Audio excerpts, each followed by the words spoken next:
Congress party ఏదో రకంగా మనకు అందరికీ తెలుసు.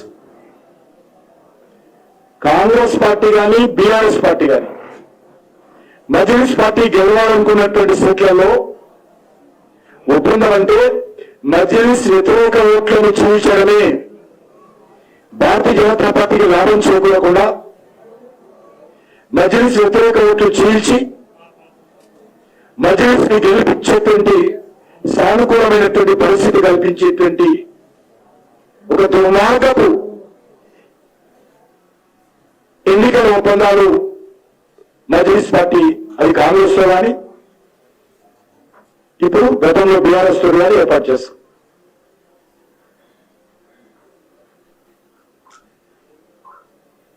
కాంగ్రెస్ ఉన్నప్పుడు కూడా గాంధీసాగర్ హెడ్ క్వార్టర్ నుంచి మొదలు పెడితే అన్ని రకాలుగా లెక్కకు లెక్క లబ్ధి పొంది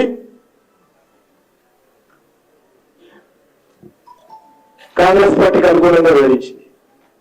కాంగ్రెస్ పార్టీ మద్దతుతో మజ్లిస్ పార్టీ మేయర్ పదవిని కూడా వెలగబెట్టింది హైదరాబాద్ లో.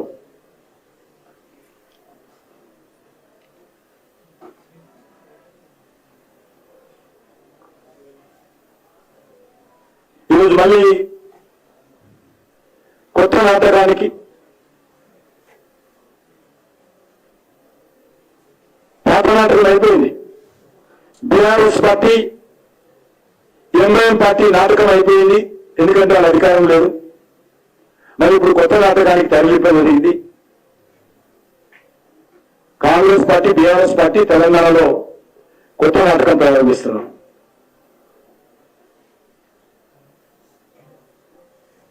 స్క్రిప్ట్ పాతదే.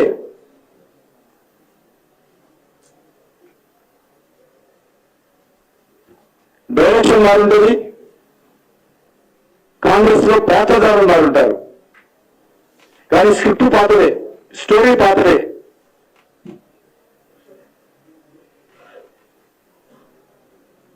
నేను హైదరాబాద్ ప్రజలను, తెలంగాణ ప్రజలను కోరుతా ఉన్నాను, కాంగ్రెస్ పార్టీ కానీ బీఆర్ఎస్ పార్టీ కానీ అధికారం కోసం, ఓట్ల కోసం దేనికైనా పోరాడతారు. నిన్న మొన్నటి వరకు ఓవైసీ రాహుల్ గాంధీని తిట్టాడు. అదే ఓవైసీ ఈరోజు అదే రాహుల్ గాంధీతో జతపట్టి పార్లమెంట్ ఎన్నికల్లో భారతీయ జనతా పార్టీ వ్యతిరేకంగా జత కట్టిన వ్యక్తులను తెలంగాణ సమాజం అంతా కూడా గుర్తించాల్సిన అవసరం ఉంది. కాంగ్రెస్ పార్టీ మారనిక మార్పు అంటే ఇది తెలంగాణ ఉద్ధరిస్తామని మార్పు అనుకున్నారు తెలంగాణ ప్రజలు. ఈ రకమైనటువంటి మార్పులే కాంగ్రెస్ ఇస్తానటువంటి మార్పు. బీఆర్ఎస్ ఉన్నటువంటి మజ్లిస్ పార్టీని తన దగ్గర తీసుకొని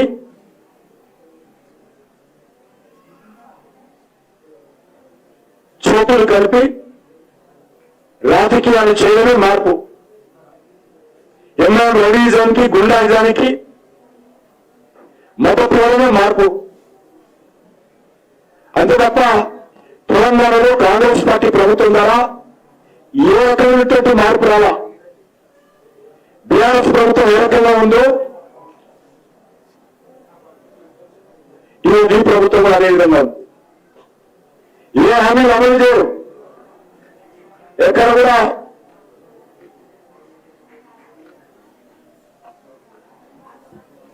తేడా ఉండదు.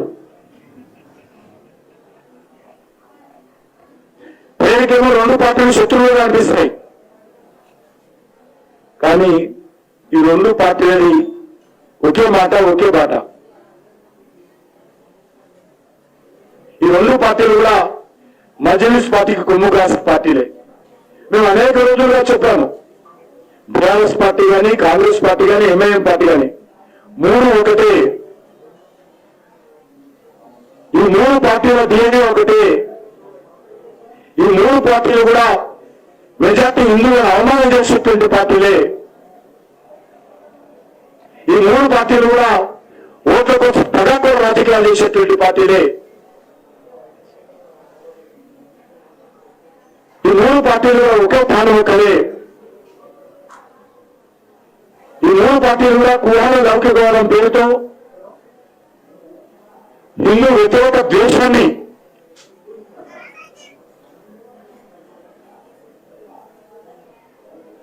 చూపించాలనే వీళ్ళ లక్ష్యం.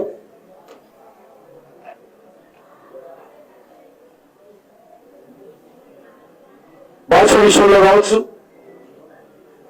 విమర్శల విషయంలో కావచ్చు,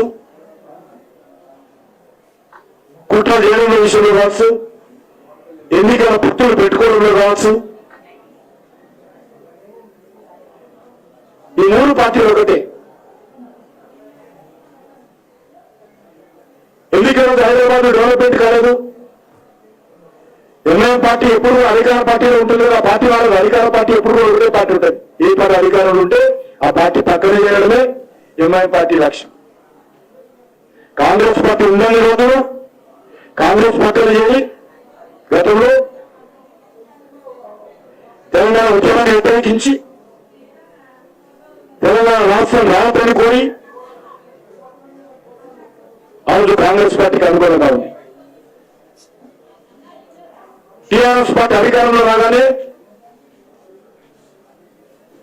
పచ్చి తెలంగాణ వ్యతిరేక పార్టీ అయినటువంటి ఎంఐఎం పార్టీ చంద్రా పెట్టుకొని మళ్ళీ ఈరోజు ఏదైతే టీఆర్ఎస్ పార్టీ ఏ రకంగా వ్యవహరించిందో మనకు తెలుసు. పూర్తిగా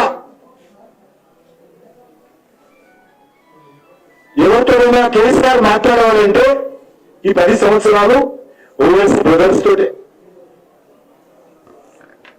అసలు జునవైసీ మోటార్ సైకిల్ తీసుకొని ముఖ్యమంత్రి అధికార నివాసానికి వెళ్ళాడు. టక్ గేట్లు తెలుసుకునేటి ఎవరు అనేవాడు. బీఆర్ఎస్ ఎంపీలు కానీ బీఆర్ఎస్ ఎమ్మెల్యేలు కానీ ఇంట్లో కానిచ్చేవాడు కాదు. కానీ అసలు జునవైసీ మోటార్ సైకిల్ మీద పోతుంటే పోలీసులు సుల్లుడు కొట్టి ఆటోమేటిక్ గేట్లు తెలుసుకుంటాయి ప్రగతి భవన్లో. ఆ రకంగా రాజకీయం నడిపారు కేసీఆర్ ఓవైసీ.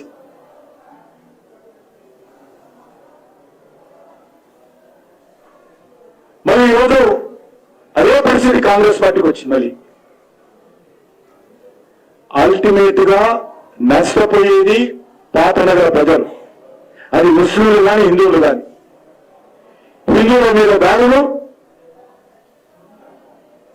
హిందువుల ఆస్తులు స్వాధీనం చేసుకోవడము, అమాయకులైనటువంటి ముస్లింలకు కనీస సౌకర్యాలు కూడా కల్పించలేకుండా అనేక కాంట్రాక్ట్లు చేస్తూ దోపిడీ 7 లక్షల మజ్లిస్ పార్టీ పెట్టుకునేది పాతపట్నం.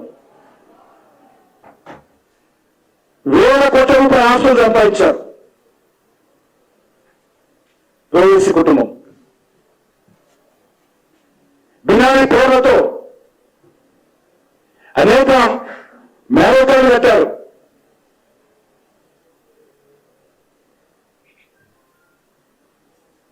కాబట్టి హైదరాబాద్ నగరానికి సంబంధించినటువంటి ప్రజలందరూ కూడా ఈ యొక్క కుట్రపూరితమైనటువంటి పుత్రవతులలో కాంగ్రెస్ ఎంఐఎం పొత్తును ఖండించాల్సిందిగా నేను అన్ని వర్గాల ప్రజలను కోరుతా ఉన్నాను.